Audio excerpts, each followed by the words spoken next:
Hello, I'm Marissa Schaefer. And I'm Jenna Cantor, and welcome to Physiotherapy Performance Perspectives, a physical therapy podcast for performing artists. Today we are interviewing Jessica Davis. Welcome. Yay! You want to say hello? Hello. I am so happy to be here. This is fabulous. Thank you. So glad to have you. She is on the phone from Pennsylvania. Yes. So Jessica is a PT at Tri-State Orthopedics in Pennsylvania. She is a Board Certified Orthopaedic Specialist, as well as a classically trained ballet dancer who danced for several years with the Pittsburgh Ballet Theatre. Currently, she enjoys working with dancers, gymnasts, and athletes of all ages, and is the preferred provider for Slippery Rock University Dance Department. She is also a fellow in training with Evidence in Motion. Jessica is here today to discuss dancers not being considered athletes in the health industry. Let's get started.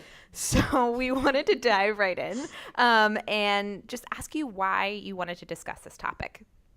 Well, this is something that has become a passion of mine for sure, based on an experience that I had at a local university. And it was brought to my attention that the dancers were not considered athletes. And I never even thought that they wouldn't be considered athletes at the university level. And the reason that was an issue was these dancers didn't have care. They were sent to the wellness center at the university. And in that situation, they were given, basic medical advice, but there was no one in that department that understood the dance world or what the dancer has to go through. And they were lost. Several of them, they had families across the country. They didn't have a local physician. And they were in a state of panic because they have their whole careers ahead of them, and they were fearful that this injury would prevent them from moving forward.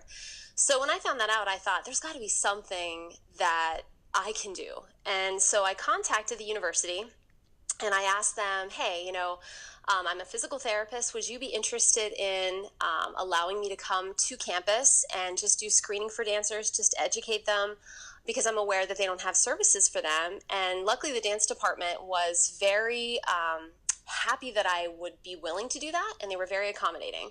So what was such a surprise was going to campus that first day, and I walked in and literally there were a line of dancers just waiting to see me. And I didn't expect that. I thought it would be a few. It was quite a few.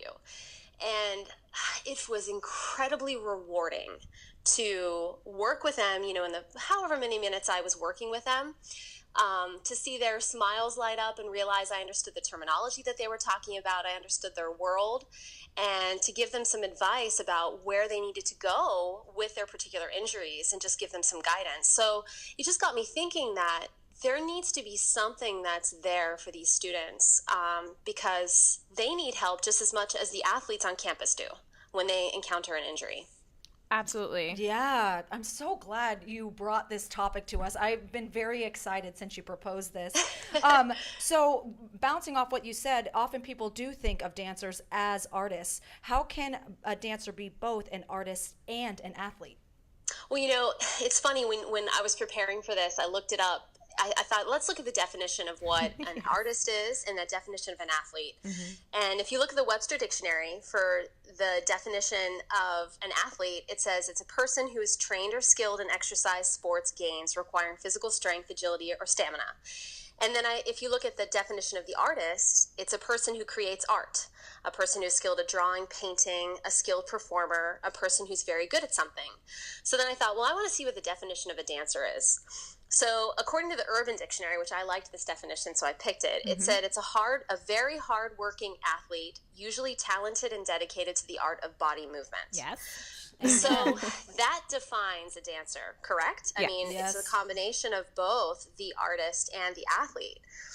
So, I questioned this to a few dancers, and I said, do you want to be considered an artist or an athlete, or what is your viewpoint on that? Curious as what they said.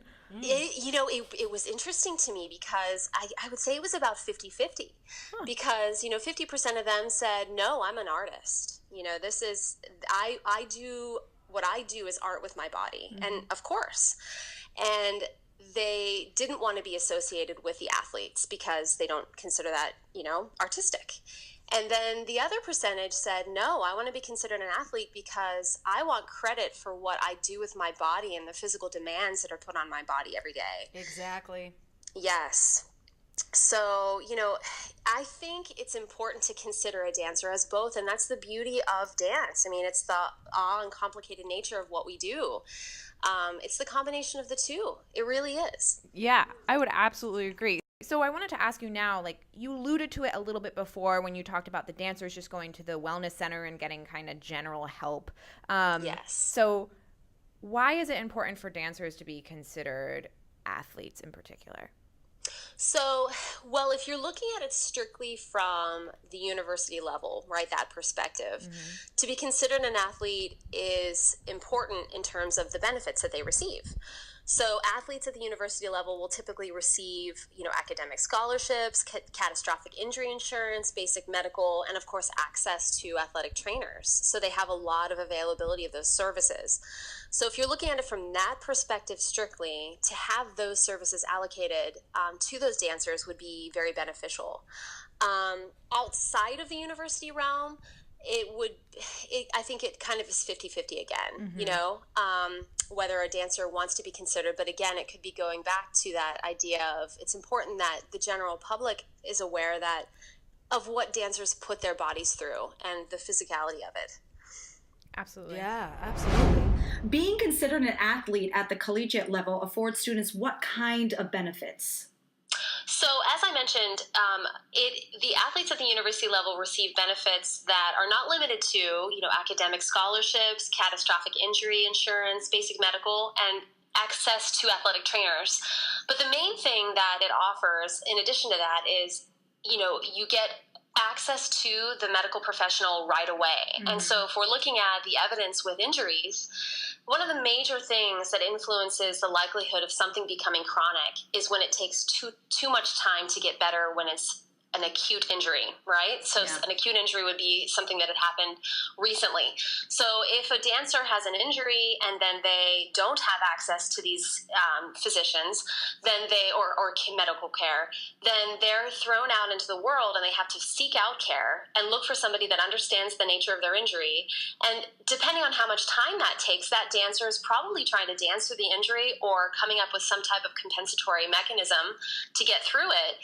And they're then thrown into that category potentially of coming up with a chronic injury or impacting their career for the long run. So it can be very devastating. So it's important that these dancers have care immediately and access to it. Absolutely. So I'm hearing from a preventative standpoint, from getting injuries taken care of right away and just general health and wellness, that dancers could use the same team, that health and wellness team that a collegiate level basketball or football team can. Absolutely. And, of course, in an ideal world, it would be great. I mean, to have somebody on that staff that has knowledge too of the dance world. But they can be trained. They can be educated in what that dancer needs to, at least have that basic knowledge of, okay, where am I going to send this dancer? What do I need to do right now so that it doesn't become a chronic problem for them? And they can keep dancing. That's the big fear that a lot of dancers have. And they don't want to say that they've been injured because they don't want to hear that news that they can't dance. They want to be able to perform the next day. And so it's so vital to address this right away and to have education available for these dancers, even in prevention and wellness, of course. So that's what I would say. Yeah. On board. Yeah, sign me up. Exactly. So how do dance injuries stack up against the injury rates of other college level athletes? So I looked into the research with this, and they stack up very similarly. I looked at the journal, the Dance Medicine Dance Research Journal, published in 2005, and the percentages of injuries, they found the lower extremity was 70%, 11% for the upper extremity, 19% for the back, and then the study published in the Journal of Anxiety, Stress, and Coping found that over an 8-month period, 61% of dancers had an injury, and it was comparable for athletes in collision sports such as football and wrestling. And so the average time lost for a ballet dancer was 10.5 days, and it could range from 1 day to 87 days. Wow. So there's even more research out there if you look at it. So it's comparable to the higher level athletics at the collegiate level. And I mean, these dancers can have significant injuries, so they need access to this care.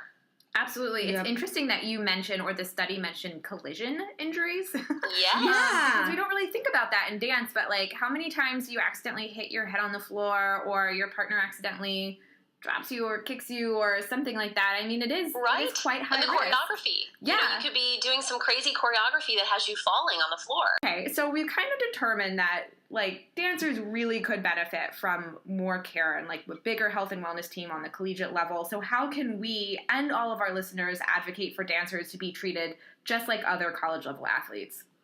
Well, I think it's imperative that we get the word out. So educating the community, any opportunity that you have to tell people about, I mean, the research is out there. Mm-hmm. And so, doing community talks, I mean, we can provide those services, and you just go out and you tell people about the importance of this being, an element for these dancers.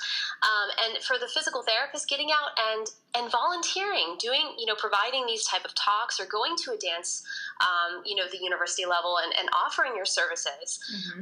And urging, the dancers in those departments to speak up and say, we need this. This needs to be a part of what we have as, part of our curriculum, and able for us to have this. So I think just education out there is very important. Absolutely. Thank you. That's really helpful. That's just like what you did too. Yes. Well, right. I mean, and that's why it was, because, and I saw it work. Yeah. And, it was really interesting over that, the years that I've done it, you can see the injury rates go down, and, more research studies need to be out there. People need to be doing research showing that this is effective, because when that's proven, then it should become the norm. Yes. Right. And then you're saving dancers and the longevity of their careers, and money and time, and yes. And it makes for the university, one thing that the university loved was it made their dance department more marketable for future students, because it was a service that they could advertise that they had. And, so it helps the university as well. Totally.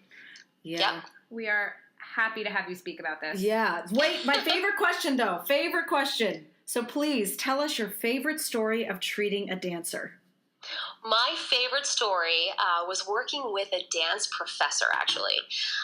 She had danced for several years in modern, and she had very chronic low back pain. And when she came to see me, she was very reserved, and you could tell that she didn't believe that there was much I could do. And she had given up on the idea of ever performing again, and had already modified the way that she was teaching her students. So you could tell that there was a level of depression there. Mm-hmm. And so the moment I evaluated her and I started using the terminology that she knew, you could see that she became excited, and there was a little bit of glimmer of hope. And then when I combined that with my knowledge and I worked with her and we started to see progress, it was so wonderful to see her start to experiment and do a little bit more with her choreography that day with her students. And then to see her finally in the end have the capability of actually performing. She was able to return to performing, which was such, I thought, an accomplishment for her, because it was just beautiful to see. And, she has been, she's a breast cancer survivor, and she's been battling this, and she just rises to the occasion, and she's an inspiration to all of us, because she's always in the pursuit of, excellence in the dance world and advocating for her students. And it was a beautiful experience, and I was very honored to be a part of working with her. Yeah, no kidding. Thank you so much, Jessica, for coming Thank you. on the telephone today. We are so happy to have you, and thank you to all of our listeners for joining us for another episode of Physiotherapy Performance Perspectives. Join us on the first Monday of every month for the next episode. To hear more of our episodes, click on the link in the description below to view our website. Like us on Facebook at facebook.com/PT Performance Perspectives to stay informed. And finally, if you want to get in touch, email us at ptperformanceperspectives@gmail.com. Thank you so much. Bye.